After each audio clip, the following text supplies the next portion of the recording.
अरे संसार में माँ पिताजी से बढ़ करके किसी की पदवी नहीं है। भगवान ने कहा देखो मैंने भी माँ का लाड प्यार मन भावन के लिए इस धरती पर अवतार लिया, जन्म लिया, यहाँ आए।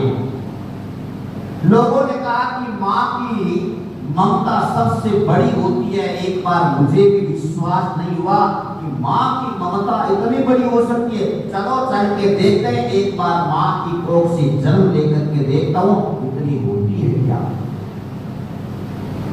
अब महाराज कहते हैं कि माँ उस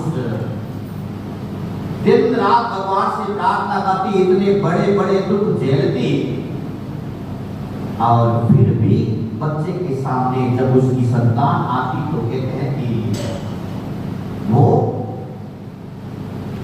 हंस करके बोलती। माँ अपने संतान को पढ़ाएगी, लिखाएगी, इतने होशियार बनाएगी मानो गणितज्ञ। और माँ पढ़ी लिखी होकर के भी, माँ इतनी पढ़ी लिखी होकर के भी अनपढ़ रहती है। एक व्यक्ति ने कहा तू ज्यादा पढ़ा हुआ है तेरी माँ? बोले माँ को कुछ आता नहीं, मेरी माँ को गिनती नहीं आती। और सच में मैं बताता हूं मेरी भाई बहनों ध्यान से सुनना, माँ की गिनती गलत होती है। माँ को गिनती नहीं आती, आज भी माँ को गिनती नहीं आती। एक बेटे के सामने माँ को बिठाएंगे तो सच में